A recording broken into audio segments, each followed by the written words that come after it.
Sir నమస్తే, ఏం చేస్తుంటారు మీరు? రియల్ ఎస్టేట్ అండి. రియల్ ఎస్టేట్ ఎలా ఉంది? రియల్ ఎస్టేట్ అని పర్వాలేదండి, ఇప్పుడే మళ్ళీ కొంచెం బూమ్ స్టార్ట్ అయింది, కొంచెం మూమెంట్ బాగుంది. ఏంటో అసలు నిర్మాణ రంగం కంప్లీట్ గా కుదేలైపోయింది. ఈ ప్రభుత్వం తీసుకుంటున్న నిర్ణయాల వల్ల కంప్లీట్ గా ఇసుక అనేది చాలా టైట్ అయిపోయింది అనేది ప్రధానంగా వస్తున్న ఆరోపణలు. అది వాస్తవం అనుకోవచ్చు అంటారా?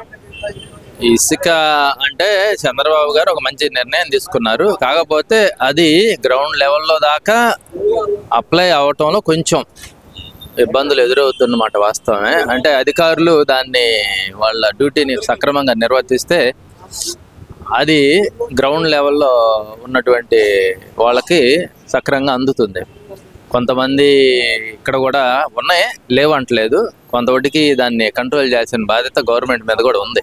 అది కనుక సక్రమంగా చేస్తే చంద్రబాబు మంచి పేరు వస్తుంది, పార్టీకి మంచి పేరు వస్తుంది, జనానికి కూడా ఇబ్బందులు అనేది.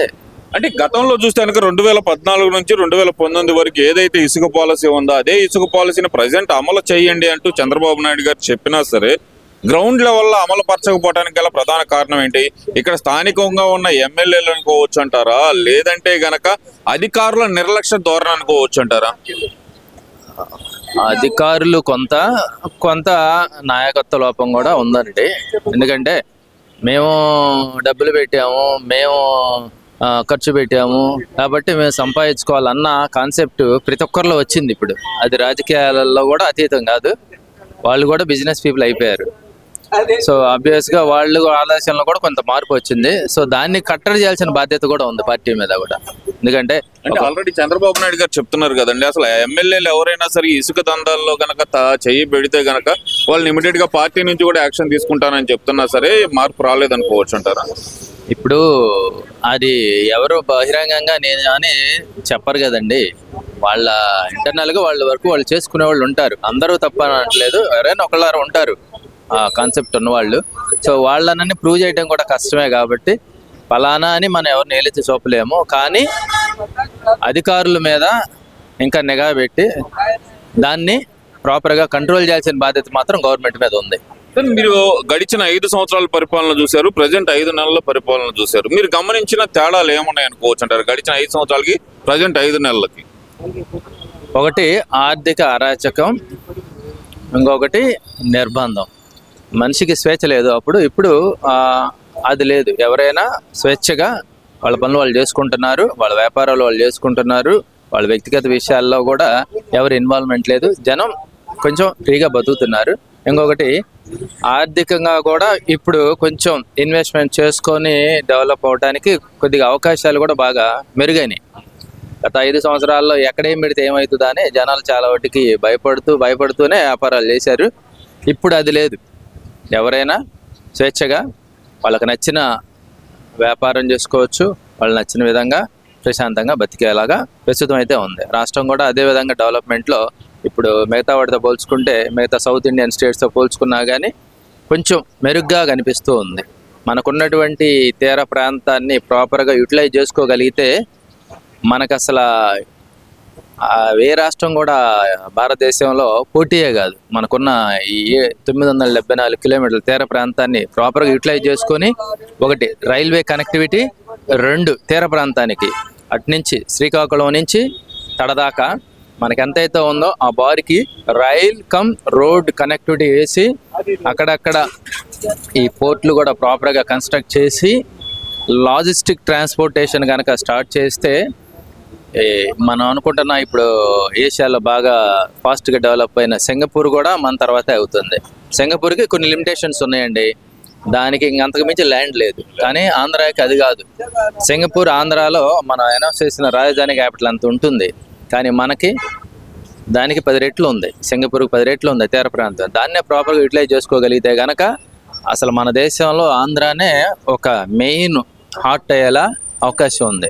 ఎందుకంటే సీని ఉపయోగించుకొని మనం ఎన్నో రకాల వ్యాపారాలు చేసుకోవచ్చు. ఒకటి ట్రాన్స్పోర్టేషన్ చేయొచ్చు, 2 దానిలో ఈ పర్యాటకంగా డెవలప్మెంట్ చేయొచ్చు. మన సీప్లేన్ స్టార్ట్ చేశారండి, అలాంటివి మన పోర్ట్స్ నుంచి లోపలికి జనానికి పర్యాటకంగా స్టార్ట్ చేసి ఇచ్చేస్తే మనకి యాక్చువల్గా సరైనటువంటి ఈ అమ్యూజ్మెంట్ పార్క్స్ లేవు. సో ఫారిన్లో లాగా మనం కూడా కొన్ని సీషోర్స్ని డెవలప్ చేసి అవి చేయాలి. కొన్ని పోర్ట్స్ డెవలప్ చేసి లాజిస్టిక్స్ ట్రాన్స్పోర్టేషన్ చేయాలి. అలాగే సీలో ఉన్నటువంటి అవకాశాలు మనకేదైతే రొయ్యలు, చేపలు ఇలాంటివి మనం ఇప్పుడు చెరువులు వేసి ల్యాండ్ యూటిలైజ్ చేస్తున్నాం. అలా చేయాల్సిన పని లేకుండా మనకు వచ్చిన లేటెస్ట్ టెక్నాలజీతో సముద్రంలో కూడా మనం చెరువులు వేసుకునే అవకాశం ఉంది. ఆ మధ్య విన్నాము, కొంత చేశారు.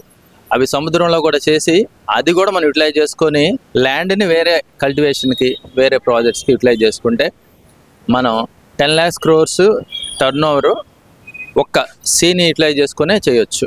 అంటే ఇది ప్రస్తుతం ఉన్న ప్రభుత్వం ఏదైతే ఉందో నిన్న చంద్రబాబు నాయుడు గారు కూడా అసెంబ్లీ సాక్షిగా అంటున్నారు, ఇచ్చిన పథకాలు అమలు చేయడానికే రాష్ట్ర బడ్జెట్లో ఉన్న లోటు అనేది అడ్డంకిగా మారింది అనేది ప్రధానమైన వాదన. మరి గడిచిన 5 సంవత్సరాలు మరి మేము ఏ రోజు ఆపలేదు ఒక్క సంక్షేమ పథకం కూడా. ఈ ప్రభుత్వం వచ్చి మొత్తం ఆర్థిక లోటు అని చెప్పి సంక్షేమ పథకాలు ఆపుతుంది అంటున్నారు.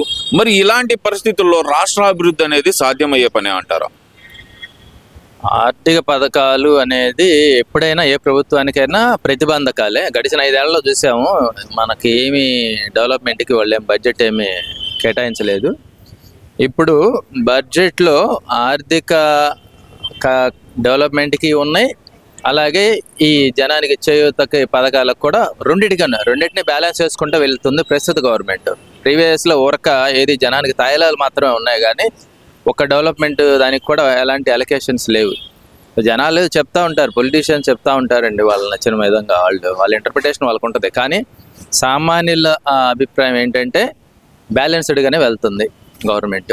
డెవలప్మెంట్ పాయింట్ ఆఫ్ వ్యూ ఉంది, అలాగే జనానికి కావాల్సినటువంటి కొన్ని బెనిఫిట్స్ కూడా ఇవ్వాలి. ఎందుకంటే అందరూ ఈక్వల్గా ఉండరు కాబట్టి కొంత లబ్ధి అనేది చేకూర్చినప్పుడే వాళ్ళు కూడా సోషల్గా అప్లిఫ్ట్ అవుతారు. ఇక్కడ బ్యాలెన్స్డ్ గా కాదు, ఓన్లీ ఇక్కడ ఎలాగంటే బుల్లింగ్ జరుగుతుంది. ఇక్కడ ప్రధానంగా బుల్డోజ్ జరుగుతుంది. ఇక్కడ రాష్ట్రంలో ఎవరు నోరు తెరిచే పరిస్థితి లేకుండా పోతుంది అనేది ప్రధానమైన ఆరోపణ చేస్తున్నారు మరి ఆ వైసీపీ నాయకులు. మరి అది వాస్తవమే అనుకోవచ్చు అంటారా? నోరు తెరిచి ప్రశ్నించే ఎవరినైనా సరే ఈ ప్రభుత్వం అరెస్ట్ చేస్తుంది అంటున్నారు కదా, అది వాస్తవం అనుకోవచ్చు అంటారా? అదైతే మేము రియాలిటీలో చూడలేదండి. ఇప్పుడు చట్టం తన పని తను చేసుకుంటూ పోతుంది. ఇప్పుడు ఒక ఆర్డినరీ పర్సన్ని, ఒక ఇన్నోసెంట్ని అరెస్ట్ చేసే అవకాశం ఎక్కడా ఉండదు. అలా చేస్తే వాళ్ళకి ఫ్రీడమ్ ఉంది, వాళ్ళకు కూడా అవకాశాలు ఉన్నాయి. వాళ్ళు కోర్టుకు వెళ్ళి వాటిని తప్పని నిరూపించవచ్చు. అలాంటి సిచ్యువేషన్ అయితే మేము ప్రజెంట్ ఏం చూడలేదండి. లేదు, సోషల్ మీడియా అరెస్టులు జరుగుతున్నాయి కదా, అసలు దాని మీద అసలు మీ అభిప్రాయం ఏంటి? అది నిజంగా అలా చేయడం అనేది కరెక్ట్ అంటారా? ఆ అరెస్టులు అనేది పౌర హక్కులను హరించడమే అంటున్నారు కదా, అది వాస్తవమే అనుకోవచ్చు అంటారా? వాళ్ళందరూ నీతిమంతులు అయితే అరెస్ట్ చేసే అవకాశం ఉండేది కాదు కండి. వాళ్ళు తప్పులు చేసి ఉంటేనే కదా అరెస్ట్ చేయగలుగుతుంది. వాళ్ళ తప్పులు ప్రూవ్ చేయబట్టే కదా. కోర్టు కూడా ఏం చెప్పింది, వాళ్ళు ముందస్తు బెయిలు లేదా వాళ్ళకి అరెస్ట్ కాకుండా ఆపమంటే కోర్టు కూడా మరి దాన్ని ఏం ఆపలేదు కదా. వాళ్ళ దగ్గర మరి ఆ ప్రూఫ్స్ ఉంటే వాళ్ళు పెట్టుకొని బయటికి రావచ్చు, కోర్టులో అయినా ప్రూవ్ చేసుకోవచ్చు.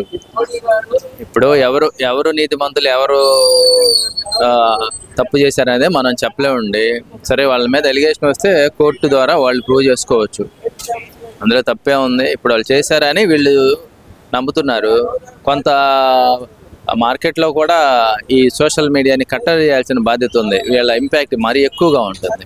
ప్రతి ఒక్కళ్ళు ఒక ఛానల్ పెట్టుకోవటం యూట్యూబ్లో, వాళ్ళకి నచ్చినట్టుగా ఏ పెడితే న్యూస్లు వండి వార్చడం, జనం మీద అది బాగా ఇంపాక్ట్ అవుతుంది. కాబట్టి వీటిని కంట్రోల్ చేయాల్సిన అవసరం చాలా ఎక్కువగా ఉంది. సోషల్ మీడియా అనేది ఇప్పుడు డే టు డే లైఫ్లో ఎక్కువైంది. అంటే ఇక్కడ ప్రధానంగా చూసుకుంటే గనక భావ ప్రకటన స్వేచ్ఛను హరిస్తున్నారు ఈ ప్రభుత్వం వచ్చిన తర్వాత అంటున్నారు. దాన్నైనా సమర్థించవచ్చు అంటారా? అసలు నిజంగానే భావ ప్రకటన స్వేచ్ఛను హరిస్తుంది అంటారా?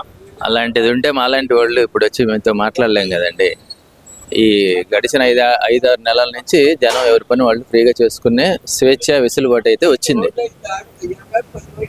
మరి ఓవరాల్ గా ఏం చెప్తారు? ఈ ప్రభుత్వం మరి 5 ఏళ్లలో రాబోయే 4.5 సంవత్సరాల్లో ఇచ్చిన హామీలన్నీ నెరవేర్చి ఏదైతే 20 లక్షల ఉద్యోగాల కల్పనే ధ్యేయంగా ఓ పక్కన సాగుతుంది మా ప్రభుత్వం అంటున్నారు కదా, అది జరిగే పని అనుకోవచ్చు అంటారా? గవర్నమెంట్ అయితే ముఖ్యంగా చంద్రబాబు గారు అయితే కనుక దానికి కట్టుబడే ఉన్నారు. తన ప్రయత్నం దాన్ని చేస్తున్నారు. సో ప్రతిపక్షమైనా ఏ పక్షమైనా మీడియా అయినా అందరూ సహకరించి ఈ రాష్ట్రాన్ని డెవలప్ చేయాలని ఒక చిత్తశుద్ధి ఉంటే అందరూ కలిసి ఎవరికి వాళ్ళు విడిగా కాకుండా రాళ్ళు లేకుండా ముందుకు పోయేలాగా ఒక పాజిటివ్ వైబ్రేషన్ కనుక ఇవ్వగలిగితే ఇండస్ట్రియలిస్టులు ఇన్వెస్ట్ చేయడానికి రెడీగా ఉన్నారు. మన రాష్ట్రంలో అన్ని అవకాశాలు కూడా ఉన్నాయి. 20 లక్షలు కాదండి, 50 లక్షల ఉద్యోగాలు వచ్చినా ఆశ్చర్యపోవాల్సిన పనే లేదు.